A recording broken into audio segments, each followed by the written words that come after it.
So I just left the house to go pick up my kids, and 10 minutes later, I got a motion alert from Ring. My alarm was going off. I open up my app, and there's this guy running out the front door. I didn't know who he was. Before I could do anything, I got a call from Ring. This is Jordan with Ring Alarm Monitoring. I'll send the police right over. My name's Nadine, and Ring helped save my house from a break-in. Protect your home today with Ring Alarm. Go to ring.com/safety. That's ring.com/safety. Angie's List is now Angie. Summer is the perfect time to book your next home project. From lawn care to a new patio, Angie makes it simple to connect with pros who can get the job done right. See reviews, upfront pricing, and instantly book hundreds of projects. Plus, when you book and pay through Angie, we'll cover your project up to the full purchase price, plus limited damage protection with our Happiness Guarantee. Check out Angie.com, and for more on the Happiness Guarantee, go to Angie.com/happiness-guarantee.htm. Hey, Ola, it's Miles. Thank you guys for listening to the Men's Room Daily Podcast. Have you heard our newest podcast? It's called The Greatest Story Never Told. Download it today on radio.com. Be sure to subscribe. New episodes are uploaded every Tuesday at noon.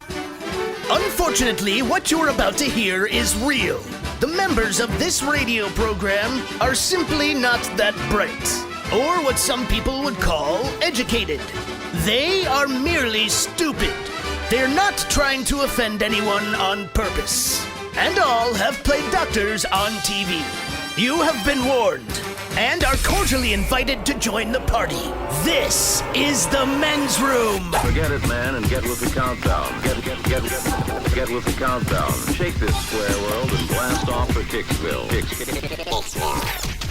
The trippers, the grasshoppers, the hip ones, all gathered in secrecy and flying high as a kite. This is the Men's Room with Miles and Thrill.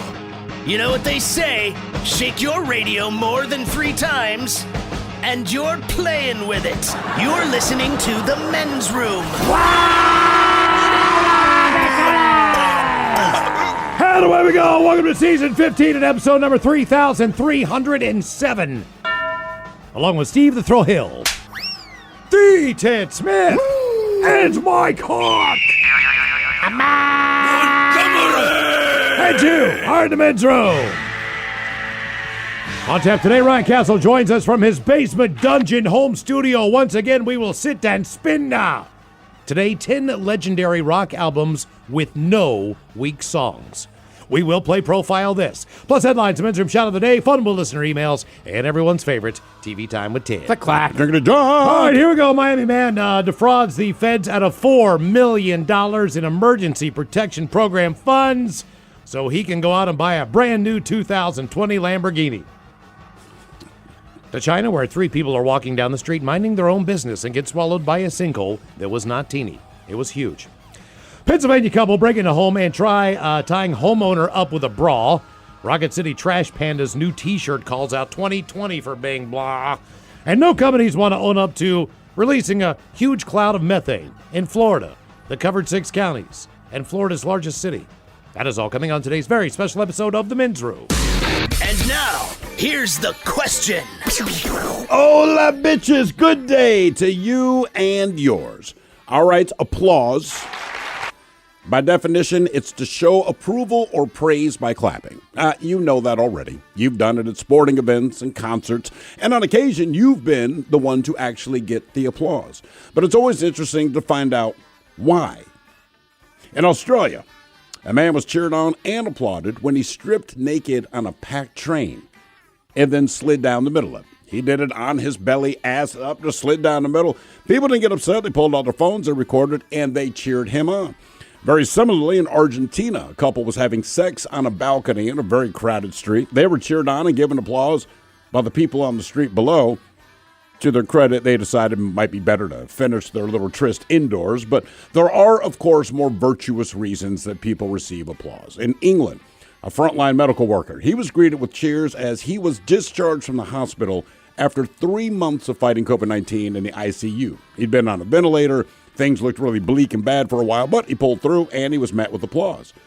On the opposite end of the spectrum, a Karen, for lack of a better term, was booted off of an American Airlines flight for her refusal to wear a mask. And look, the rules are pretty straightforward. You can like it, you can not like it, but you got to wear the mask. But Karen gonna be Karen. Anyway, she was removed from the flight, and all the other passengers erupted into applause. Applause happens. Like I said, sometimes it's approval because they played your favorite song, your team scored a touchdown, but sometimes it's because you're walking down the street and you tripped and fell in front of people, or anyone that's ever waited in a restaurant, if you've ever dropped a tray of plates or glasses, you get applause for that kind of thing. Hell, if you propose marriage to someone publicly and they say yes, they're going to cheer for you on the spot. And Mike, you almost got to find us out a few weeks ago. When you actually get married and they announce you, people cheer again.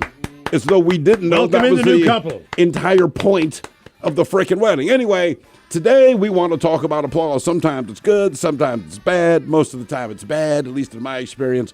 So today's question is this: good, bad, or embarrassing? Who deserved a round of applause? Be a part of the big show. Call 206-421-ROCK. Like the Men's Room on Facebook. Follow us on Twitter and Instagram at Men's Room Live. Text 77999 and send those emails to the Men's Room at KISW.com.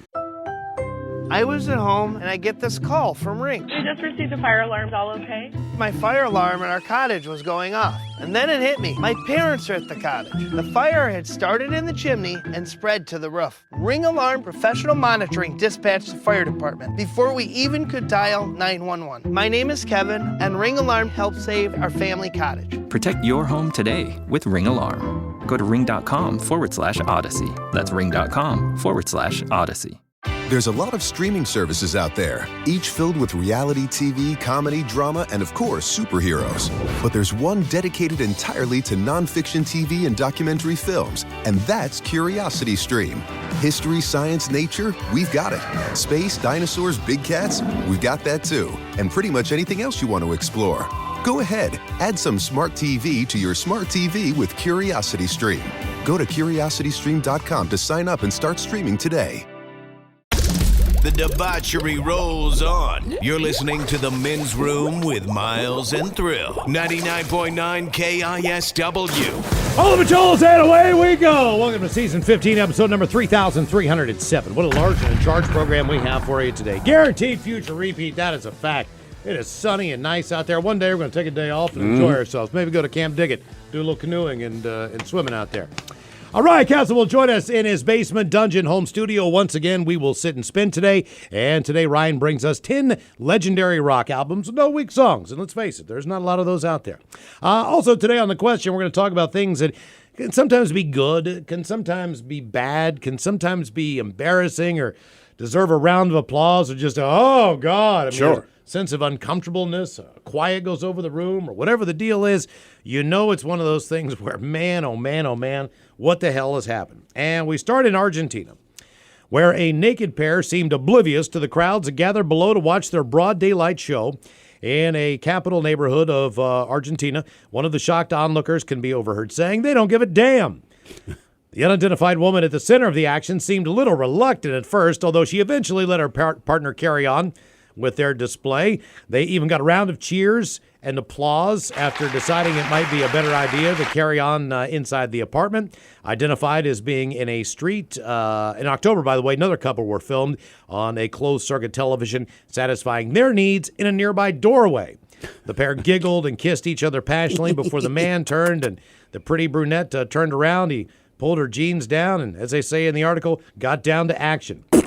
One local report claims afterwards, our readers will draw their own conclusions, but it's worth adding that this video is just one small example of what happens every weekend in Buenos Aires and other parts of the country. I want to go there now. I want to go to Argentina. Yeah. Sounds like a fun place. Matter of fact, we just saw a video last week of a couple who was having sex in an alley in Scotland. A group of kids pull up. They stop the car. They cheer. They applaud. The couple keep going at it, and they drive away. They were getting down to business, too. They were getting down to business. If you gave me a choice, though, sex outdoors in Argentina or Scotland, I'm taking Argentina. I'd head south. Yeah, I think the no doubt about it. Right? I think the menu has got more items. You know what I'm saying? There's better selection. Yeah. I mean, for everybody. You know what I mean? I mean, for everybody. Oh, sure. I mean, my God. That's why it keeps happening there. Yeah. Right. I mean, that's the point. You know, you read the article and they're like, oh, well, keep in mind, if this sounds familiar, it's not the same story you're thinking of. It's just what people do. Have you ever been on a, obviously, you'll have the occasional applause for the pilot, which is somewhat of, I guess, I was reading around the world that is a very American thing to do. I got to say, I'm 100% against it. It drives me up a wall. It drives me up a wall. Look, if the flight were that dangerous or terrifying or scary, or there's some point that we thought we were in danger and they pulled a Sully, like, I get it. But otherwise, I mean, like, the guy flies a plane for a living, so when we touch down, again, just assuming it's a normal flight, like, there's no need to clap. Well, look, if we're flying into Boise, Idaho, okay, probably not going to be a lot of applause when we land. All right. Sure. Now, if we're Seahawks fans and we're flying, I don't know, to a playoff game and it happens to be in San Francisco, the plane lands full of Seahawks fans, it might be like, all right, let's do this. Be ready to go. If you land a plane in Vegas, just based on the location, the two places I know that I've heard applause on a plane, Hawaii and Las Vegas.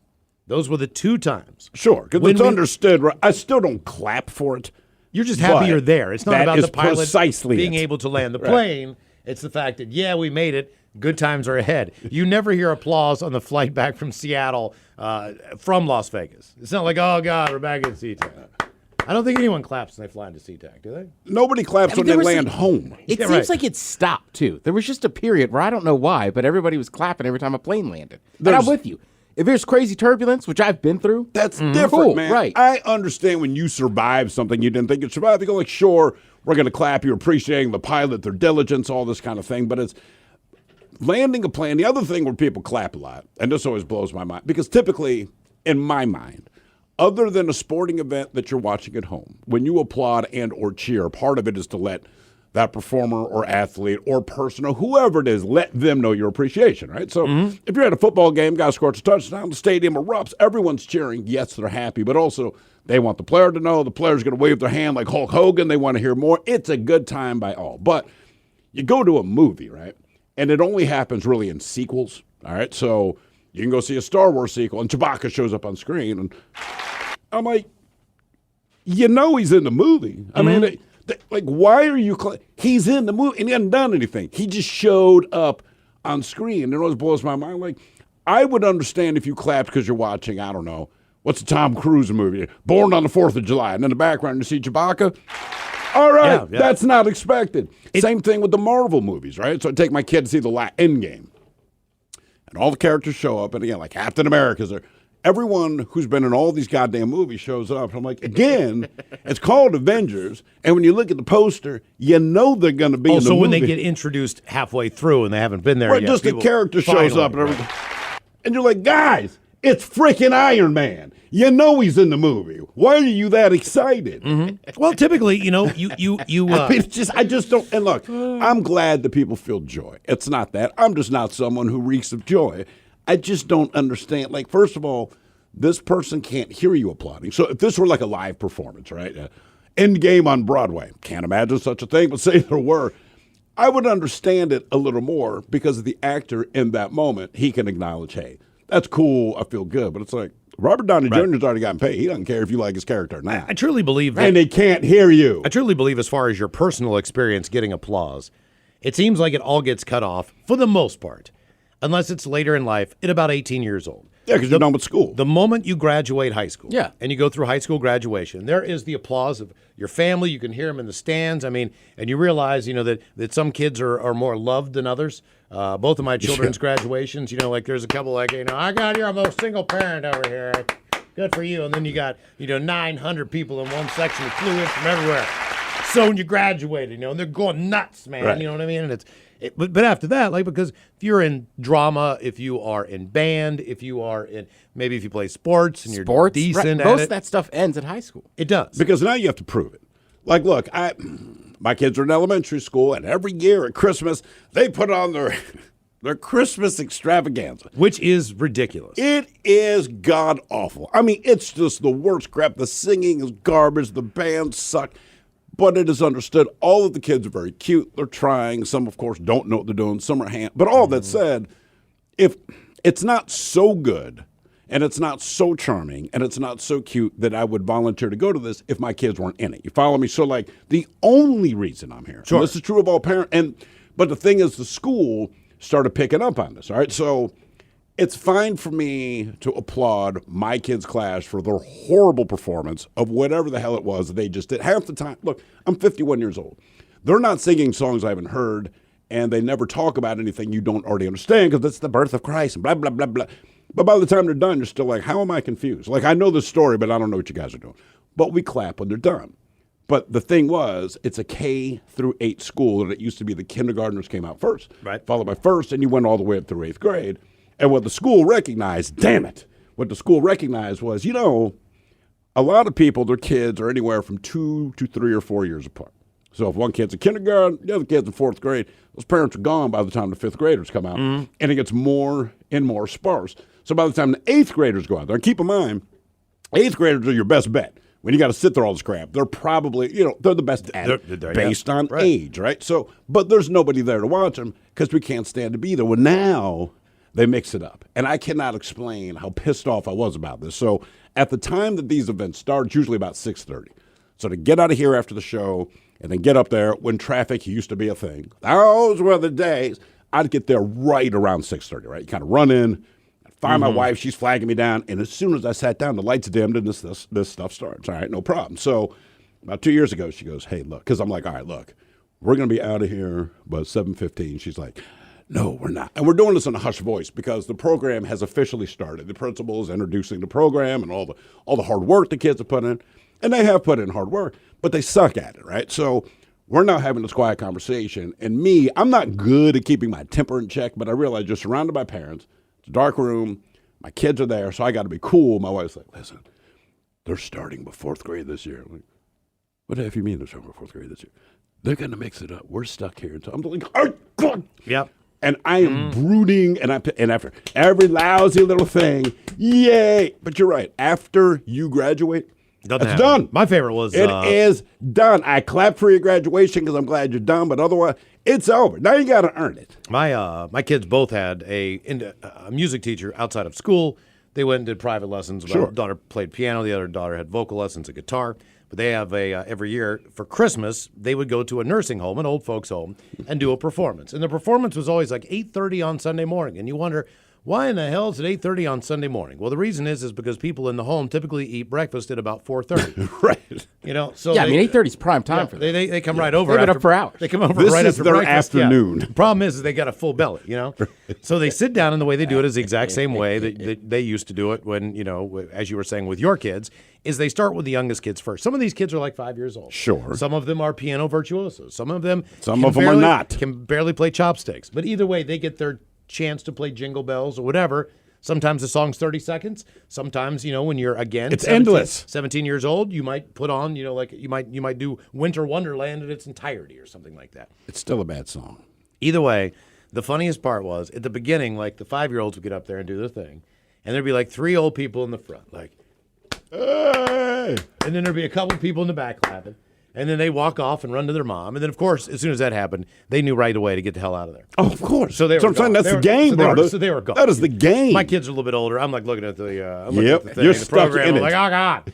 But here's the thing: the better the act got, and the older the child got, then as time went on, we're in about an hour and 10 minutes. Okay. Oh God. Okay, I'm not kidding you. If there are 7 people in the front row, 5 of them have fallen asleep. Okay, so there's 5 people in the very front, right at the front of the stage, because I'm like looking, because one guy's like, his head's moving down, he jerks it up real fast. Right. His wife is asleep beside him. Everyone's asleep. So, there's like, and now at this point, most of the folks have really left. Like some of the people who stay there, they've seen enough. They enjoy the Christmas music. Most of your parents and other children have quietly filled out once their performance is over. Now it's just like 8 people standing in there and like maybe 20 people from the nursing home sitting down. Right. So there's like just a smattering of applause from the back, and you realize that everybody else in the front is basically either out of it, tired, or asleep, or just sitting there drooling. You know what I mean? You're just like, oh my God, this is going to be me one day. I'm going to have to sit here and listen to this crap. But it's the time investment, man. It's the time. And just a quick thing to elementary schools. I get that you want to teach kids to play instruments, and I get you want to show how far they progress, say, by Christmas, and so you're going to play a song. For the love of God, can you please have them play an instrument that is not the recorder? There is nothing so shrill as a kid going off tune with a recorder. And I don't know if recorders are designed specifically to go out of tune every time a kid blows into it or what the deal is, but they will play, it always seems like a 3-minute Christmas song that, again, you're familiar with because it's all the same crap all the time, but they do it on recorder. and I can feel myself getting angry when I see all the kids sit down and the music teacher gets them to go. And their timing is okay, but it's awful, man. It is. It is just, like when your voice cracked. Yeah. And it hit puberty, and it's like, it's one of the worst times in your life. Picture, you said, all right, I'm going to put together a choir, but the only people that can be in this choir are people whose voices crack. Because I don't want this to be good. I don't want anyone who hears this to like it. You can teach the kids piano. They can do the xylophone, some of those other goofy instruments that you only play in elementary school. Please stop with the recorder. Please stop with the, seriously, man. And I don't know if women feel the same way, but I know that when the kids break out the recorder, definitely depending on third grade down, you're already angry, and every time I make eyes with another dad there, it's almost like an agreement, we're going to bum rush the stage and burn the school to the ground. You got to stop, man. You've got to stop at this. And then you ask me to applaud that when it's done. Do you know why we're applauding when it's done? Because it's done. Because it's over. Because it is. No one has ever applauded a child playing the recorder because the child played it well, because it's an impossibility. I don't know why. It's just physically impossible in this universe that a kid can play that freaking stupid plastic piece of garbage well. But we do. You might even get a standing ovation. So remember, kids, if you're in second grade and you get a standing ovation and you just played the recorder, it's because you're not playing it anymore. That's what that is. That is a true response. I hate to burst your bubble with that. That is the honest to God. Oh yeah, they're done. That's what Hell it is. Yeah. It could be a really good play. My daughter was in theater all through high school, and they put on some really great performances. But some of those are just really long, and it's not. It's right. It's sometimes they do 2 a day. They do a matinee on a Saturday, and then they do. Do you a have to later go to show. both? No, you go to one or the other. Okay. They were there all day. They've been practicing forever, but at the end of it, you're just like, is this the last scene? Because they're doing great and all, but they're not doing that great if you're worried about the last scene. I do this when I look for movies. I'm like, ooh, too long. 2:15. I don't think I got that in me tonight. Right. You know what I mean? So just to sit there and you're like, oh God, it's over. And they come out and do the curtain call and you're like, oh God, it's over. And then, A movie, too, though, it's a Saturday. I've decided to stay home and watch this movie. True. Yeah. As opposed to being at something. Sure. I can't hit pause and go smoke. I'm telling you, as a smoker, these things no, you can't leave. Really get listen, to you. it's with adults, too, right? There's, you're already being judged by all the other parents there. Right. Adults are in plays, too, and local theater. So yes. you got to go watch those, too, and sit around and just, at the end of it, be like, hey, you're great.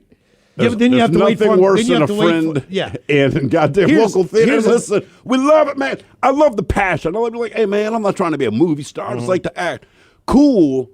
I don't know if I want to go. Right, and again, it's when I go see your local band, I might have a beer. Yeah. Sure. We're at a venue. Hang out. I go to a movie and have beer. I go to see your local play. I'm just stuck with the play. So you got to pre-funk. You got to get drunk before you go in. You got to catch a buzz on. And the other thing is this. When the movie's done, the movie's done. They roll the credits. Some people like to sit in there and watch the credits roll because maybe something happens at the end they heard, or maybe they just want to see, who's involved with the movie or whatever.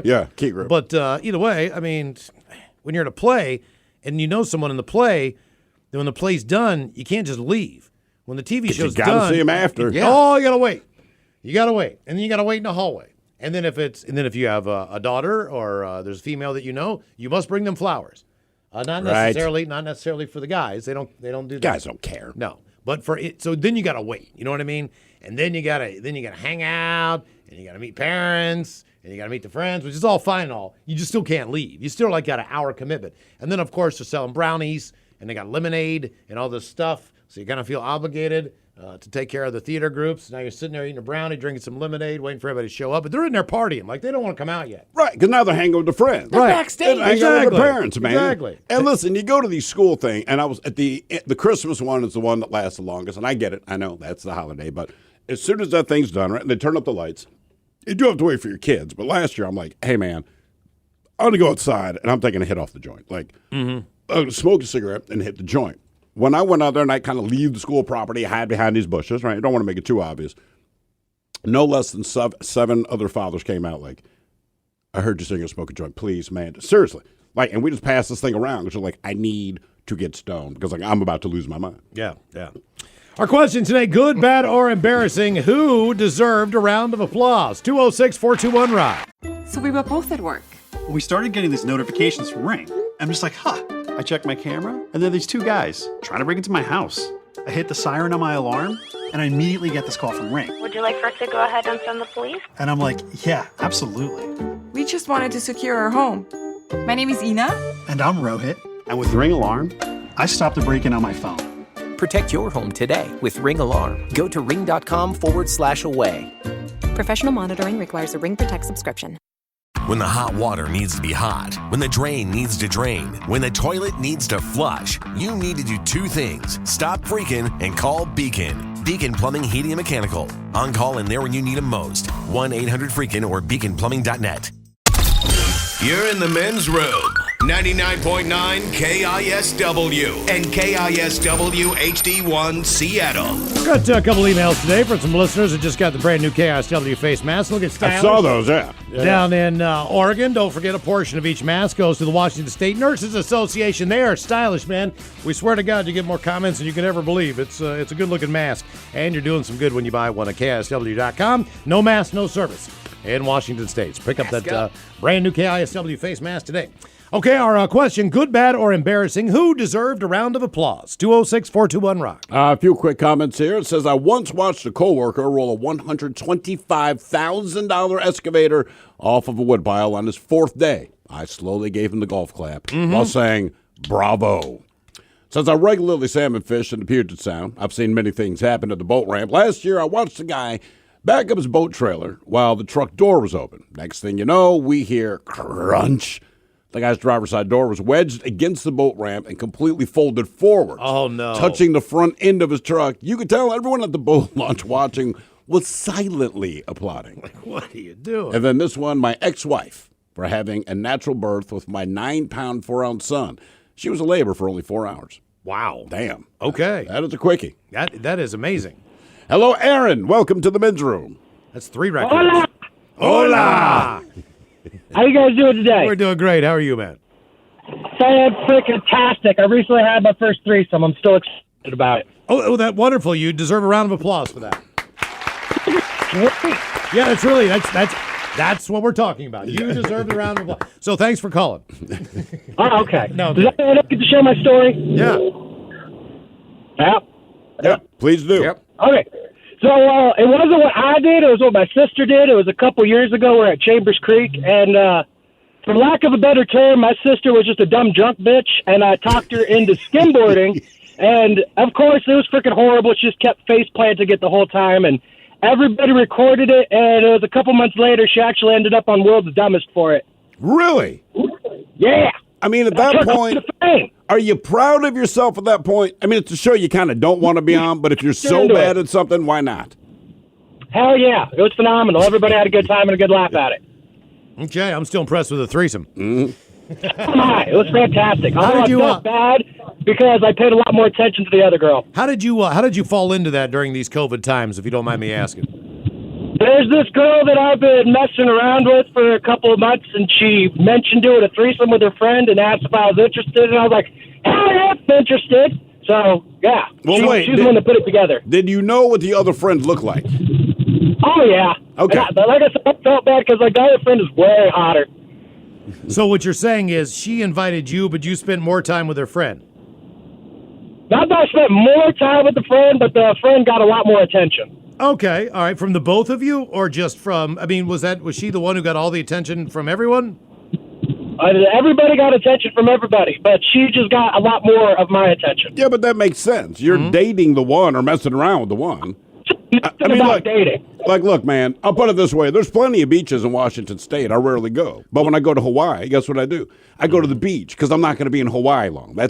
I've been there once. So in my mind, this is my one shot to hang out on Hawaii. To me, it's the same thing. Like I'm going to see you again. I don't know if I'm seeing her again. Absolutely. Let's do it. We go to the friendly skies. Passengers on it, we talked about planes earlier, on an American Airlines flight burst into applause when a woman who refused to wear a face mask was kicked off the plane. According to video footage and a report, Jordan Slade filmed the older lady, who has since been dubbed Karen, after she claimed to have a medical condition that prevented her from wearing a mask on a July 19th flight from Ohio to North Carolina. In the footage, the unnamed woman is shown taking her time to gather her belongings from an overhead bin as a passenger shouts, "Just leave." She then turns to exit the plane, prompting loud clapping and cheering from the gallery. You can clap all you want, the woman snaps back angrily. In the background, 2 masked American Airlines employees can be seen waiting to escort her off the aircraft, along with refusing to wear a mask, which is required for all adults on American Airlines flights amid the pandemic. Slade said the woman demanded to be boarded first and caused other problems. She was argumentative from the gate. She demanded to be boarded first and was causing an obvious scene. Once boarded, she was making phone calls and arguing with the attendant when asked to put her phone away. When another passenger called her out, the woman still refused to wear a mask. Observers who saw the video wondered how she was allowed to even board the plane. Why wasn't she stopped at the gate? Did she have one on the tarmac there or on the ramp and then take it off? Another added, she thinks she rules and common sense does not apply to her. Of course. But I will say this. The one time that I was on a flight that absolutely really deserved applause was at one point in time flying into the Dominican Republic. There was a terrible thunderstorm that night, and the wind was just, the lower we got, the worse it got. Sure. So when we were above the clouds, no problem. We dipped down in. First of all, you are on vacation. You're going to get a week away, hopefully have some sex, and you realize that the place you're going to, it's dumping. Right. And when I say it's dumping, I mean it's dumping. It's a thunder shower. This is really heavy, intense rain. The pilot, he makes a pass by of the runway at first, can't land a plane, circles back around. This takes more time. We know he made a pass the runway because we could look down. We knew the plane was dropping, see the runway, and all of a sudden, we get pulled straight up into the air. So if you've never had that situation before, it's the G-force thing. It kind of, you're like, whoa, man. And the sound on the plane. Right. Whoa. And you're like, oh, no. Are we gonna be able to make it? So he circles back around, and he comes in at a different angle, a little bit of a lower angle, lands the plane, but now we realize, like, the plane is seemingly not slowing down. Right. The runway is covered in puddles of water. You can hear him slam the brakes, but you can also hear the brakes skip as the plane is hydroplaning. Sure. So you can hear the times when the brakes actually can touch the ground. They're all locked. It's just the fact that basically we're just sliding on ice, but it's just a sheet of water. How tight is your butt right now? Well, we're up on one wheel, then we're down on another wheel, then we get both wheels down, and then we kind of do a little shimmy, and now we've straightened out again, and now we can't. And he's just, and you hear it like, and we're still not slowing down. So I'm like, good God, man, this sucks. Turns out it was a smaller runway than normal. But when we finally came to a stop, there were the big paint lines. Yeah. So we made it to the end of the runway. We were at the end of the runway, and everybody's like, oh, God. And everybody applauded. Sure. And then they had to bring out, it took about 15 minutes, they had to bring out one of those things that pushes the plane out of the gate. Yeah. Because airplanes don't have reverse, obviously. We were so far at the end of the runway that he couldn't do a 3-point turn. He couldn't turn the plane around. So they had to come out and push us around and pull us so we could fire back up again and get us back in. See, I understand that applause. If you think you might die, people are very glad that they didn't. Absolutely understood. Right? Mm-hmm. I get it. I remember years ago, I was not on the flight. This was a national news story, but I don't remember precisely what was wrong with the plane, but the captain, for obvious reasons, is lying to the passengers. So it's either one of those things, the airport's super busy, so we're just going to circle until, we get to go ahead. And anytime you hear something like that, you're like, all right, cool, whatever, no big deal, I understand. The problem was that was not what the situation was. There was something desperately wrong with the plane itself. They may or may not even land. In fact, it might crash and explode into flames, and it's getting kind of critical. And again, he's not sharing this with the passengers because he doesn't want the passengers to freak out. I think they may have changed the rules since then, but at this time, a lot of people sitting in their seats are watching CNN on the TV headset, all right? So as they're watching CNN and they're reading a ticker that goes under, they realize, like, Flight 107? I think we're on Flight 107, outside of whatever airport it was, and then realize CNN is following this thing around. You see, like, all the different fire crews on the runway because they are prepared for this thing to hit the runway and essentially blow up and everyone die. And that is, like, that's the only... So now people are getting wind of this and they're freaking the hell out on the plane. The captain finally comes clean, like, yeah, listen, man, I'm going to do what I can, but we're in a bad situation. They ended up landing the plane safely, but I do remember as they cut into this and all the cell phone footage, like, these people are erupting in cheers. But keep in mind, they spent like 40 minutes contemplating their impending doom. And like every news channel, it's the same thing. Like, this is the story. Yeah, I want to say it was JetBlue because they have live TV. Was it JetBlue? Yeah. So it was like they were landing in it was like the landing gear wouldn't come all the way down. That's what it was, right? Right. But the problem is, not problem. It's a great thing about JetBlue. You could watch live TV. Yeah. Real updates while you're on the TV. Yeah, I think they changed it since then or something like that, at least when you get within a certain proximity to the airport, so that if something, because look, 90% of the time the pilot's telling you the truth. Like this is the situation, but you don't always know that. Dude, speaking of JetBlue, now there's a round of applause on a plane. I left. It was, was that Super Bowl Sunday? I guess it was. But the Patriots were playing. I'm flying So probably Super Bowl Sunday, yeah. Yeah, I'm flying from Boston. And yeah, it was. Yeah, they were playing the Falcons. Okay. So basically the TVs, right, because the flight path they took or whatever was up into Canada. So the TVs blink off in the first half, right, which everybody remembers is the Falcons dominating. Right. Absolutely. But it takes so long. They don't click back on until the end of the fourth quarter. Again, the plane's left Boston. Everybody's in Tom Brady gear. And then it clicks back on, and they're winning. And they win the Super Bowl. So, the people were just going nuts. Yeah, and had no idea what the hell was going on. Had no idea, right, because the TVs were off the entire time. Probably because you're flying over Canada. That's exactly it. Yeah. Probably some weird rule like Think that. how different that flight would have been. If anyone remembers that Super Bowl, they mounted that ridiculous comeback, go to overtime, win the game. But you're leaving Boston, like you said, it's all Tom Brady fans essentially, and they just get decimated in the first half. Think how horrible that flight would have been if these people got to watch it live.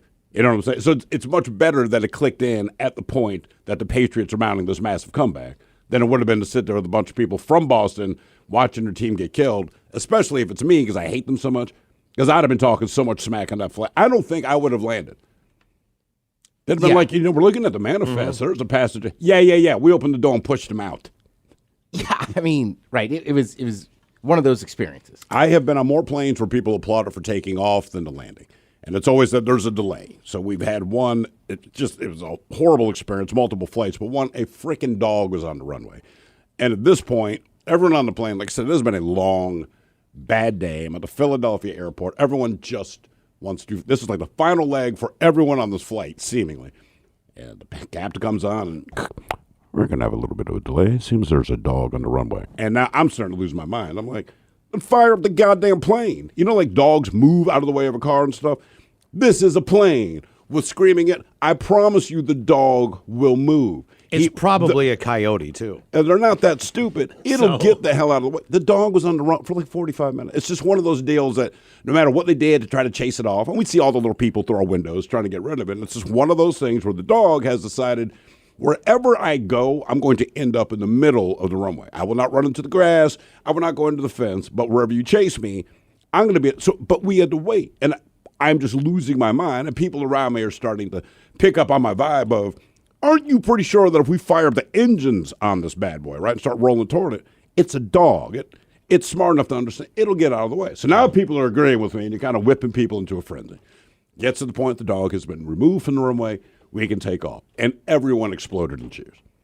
Hell yeah. You don't want to sit on it was still like a 6-hour flight, but you're like, whatever, man. Let's just get going. About, what's it been now? 4 weeks ago, the Fremont Solstice Parade. Normally rolls through Fremont. And the nude bicyclists, they're kind of they are the thing, right? Yeah, I guess. And when they come through Fremont, they're in between other floats, and they'll come in, and people definitely clap for the nude bicyclists and all this stuff. Well, obviously this year with COVID and the pandemic and everything else, no Fremont Solstice Parade, no party, no nothing. So, okay, that's great. I end up down at South Lake Union kayaking, and it's like 2:30, 3 o'clock in the afternoon. I get done. I think we had like a Zoom meeting that day or something. So I had to get back. And so I'm loading back up, and I'm going up to the ramp, and there on Westlake, there's these bicyclists coming, and there's families up there because there's something going on in China Harbor, like some kind of family event or whatever. So there's all these people standing outside. Here come the nude bicyclists. Yay. They're going to ride anyway, apparently. It doesn't matter that to go ride. It doesn't matter that the Fremont Solstice ride free, bro, has been canceled. It matters that they can still get out there, paint themselves, be naked, and ride their bike. And there's probably a pack of 20, 30 of them, right? Mm-hmm. There's these two kids. Safety in numbers. There's one kid who's like 12 years old, 10 years old, or whatever. He's dressed up. Like he's dressed like he's been to a family gathering. Okay. He's like in a Sunday best or something. And he's got a little brother with him who's probably 2 to 3 years younger than him. And so these two kids are standing there, and their parents are talking, whatever. And then the new bicycles come by, and I look, and they're looking, and the one kid is just like, has his mouth open, like, and he's pointing, and his little brother, who thinks it's a parade, is like, yay! Yay! And then when they got closer, the little kid's like, oh! And they're both sitting there with their mouths gaping wide open. I'm like, yeah, I know what you're thinking, buddy. I know exactly what you're thinking. Good, bad, or embarrassing? Who deserved a round of applause? Speaking of nudity. Well, I was going to say, and again, outside of sporting events, like, I'm trying to think. As an adult, if you play, like, beer league softball or pub league soccer, like, you don't, like, you're happy if somebody scores a goal, but you're not clapping for each other all the time. No, it doesn't Whereas earn you no go to a little applause. kids game, they're getting a lot of applause here and there. Every hit, man. Whereas I feel like as an adult, now that I'm thinking about it, it's almost more, like, applause is almost bad. Like, great job. Right. Applause, applause is for kids only. Right. It's below the age of 18. That's what we've already established. Or you're a professional. Anything else. If you're not, then when you get applause, it's because you're probably embarrassed or humiliated. Yeah, anything else is probably going to be on the bad side of things. But this is not one of those cases. A passenger has been filmed taking off his clothes and sliding down the center of a Melbourne train. But he could find himself in big trouble if he is eventually identified. The man was on the Lilydale line, which runs from Lilydale all the way to Flinders Street in the heart of Melbourne. So basically, it's just right downtown. It's 9 o'clock at night. Passengers pulled out their phones to record the moment and cheered him on as he ran nude through the carriage. The center of the train had been covered in like a smooth liquid to help the man slide smoothly across the floor. I still don't understand that part. Listen, if anyone was having fun and no one got stabbed, that's step one. A user on Facebook said after looking at the video, only in Melbourne do you get a train ride with a show. Everything about this video is majestic, with special note to the mullet in progress soaring along behind him. However, despite the amusement, the commuter has been condemned by authorities. A spokesperson urged anyone who witnessed anything like that type of behavior to contact Metro staff or the police. They say passenger safety is our number one priority. They're worried somebody was going to slip on the goop. Well, sure. Look, I get it, man, but no one's going to call the cops because that happened. Yeah. It was what it was. By the way, a comment comes in referring to the dog on the runway in Philadelphia. It says that dog on the runway, that was Sunshine, got sucked up into turbines and went straight to hell. Thanks a lot. I'm with you. It does seem like if you fired up the engines, the dog would leave the runway. Listen, and again, I'm impatient by nature, but it's a long day. I'm going to explain. There's a dog on the runway. So what? Again, fire up the engines on this big-ass plane and start rolling forward. All my money says is that the dog gets out of the way. Flip side of that, if the dog doesn't get out of the way, we're still fine. Good, bad, or embarrassing? Who deserved a round of applause? 206-421-ROCK. Hello, Paula. Welcome to the men's room. Hola. Hola. So there's in Enumclaw, there's a place called the Enumclaw Sales Pavilion where they auction livestock, chickens and stuff. And oh, wait a minute. Wait. Mike, you're from Enumclaw. You do auctions. Have you ever done the sales pavilion to do livestock? I have never personally been on the microphone at this sales pavilion, no. Really? No. Is that because you don't do livestock?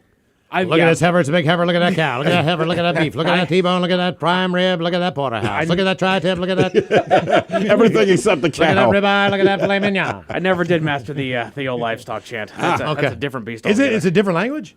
A little bit. Is it really? They work in different Look at different this chicken with a chicken. denominations, Look at that egg. Look at that chicken and egg. What came first? That chicken and Well, egg. the thing is that sometimes they'll sell a cow or they'll sell a herd of cow. They'll sell it by the head, or it's weird. It's a different world that I was never a part Paula, of. do they bring the individual chicken out? Like, who wants this one chicken right here? Or do they bring out like 5 chickens? yeah, they have them in boxes, and so they'll bring the box, and it'll have a number, a tag on it with a number, so you can, know which box you're buying. And then they'll reach in, and whatever's in that box, they'll pull out, and they'll hold it up in front of the crowd. And it's they've got bleachers that kind of go up, amphitheater style, but it's 50-ish. I mean, they pack them in. It looks like a little arena. You know what I mean? It really does. A livestock thing looks like a little arena. Teeny tiny arena, and it's pretty cool because, there are people from Africa, people from Asia, just people from everywhere there buying. A lot of people cook. They need all the parts of the animal.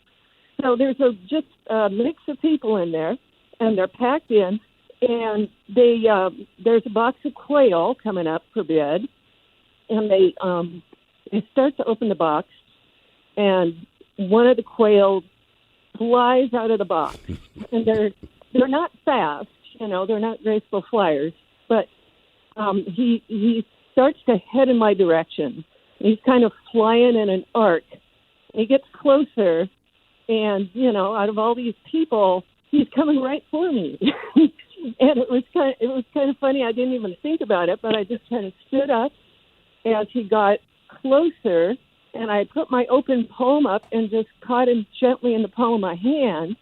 And everybody had kind of been watching that, And they probably broke into a round of applause. He did, and it was hilarious. Yeah, it was like catching a fly ball or something. Yeah, but you caught a quail. Who opens a box full of quail? That's what they do. A rogue quail, yeah. Did you get to keep the quail? No, I gave him back. All right.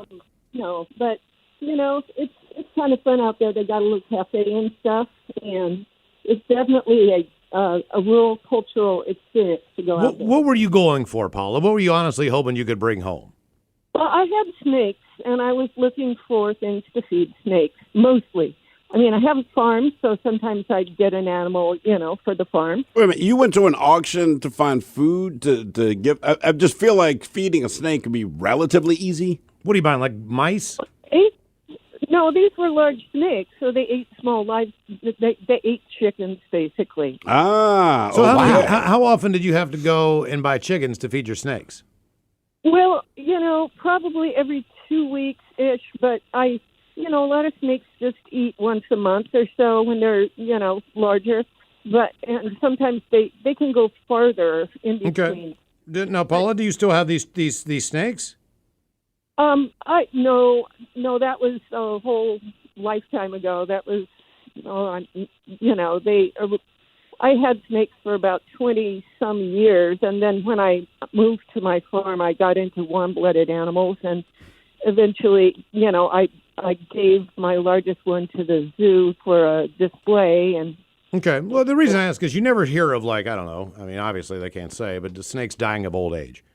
So, it just seems like they just keep growing. And the longer you have them, eventually... what is the lifespan of the average? Because you're right, I have it's based no on idea. size. It's like anything else. It's like, I can't contain this creature anymore. Sometimes they get to be 18, 17 feet, something like that. I mean, you never hear of them dying, like, oh, yeah, we found a snake who died of old age or whatever. I mean, I got to look that up. I'm going to guess. I'm going to say... 50 years? Ooh, I was going to say 7. I'm going 7, you're going 50 years. I'm saying like on a python or an anaconda or a look, python. Like I truly haven't. Ted, any guess? You have any idea the average lifespan? I mean, it got to depend on the snake. Let's say bigger one, right? So we got what? Python, anaconda. I'll say 25 years. 25, all right. Okay. Good, bad, or embarrassing. Who deserved a round of applause? 206-421-ROCK.